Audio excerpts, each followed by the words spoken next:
Hey guys, welcome back to TechMan. Today, let me show you how to restore purchases on Toca Boca World.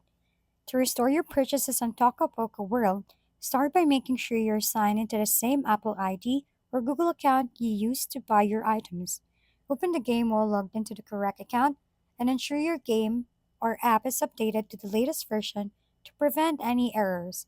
Once inside the Toca Boca World, navigate to the shop by tapping the green basket icon to the main screen. Scroll all the way to the bottom where you find the Restore Purchases option, tap it, and any previously purchased items will be restored to your account. If you are using the same device and account, some purchases may even appear automatically. This process works for both in game items and premium features, so you can enjoy all the content you've unlocked without having to repurchase anything. Following the steps ensures your Toca Boca World experience stays seamless and fun. If we've been helpful, kindly give us a thumbs up and don't forget to hit the subscribe and bell button for more contents. For any questions and suggestions, comment down below.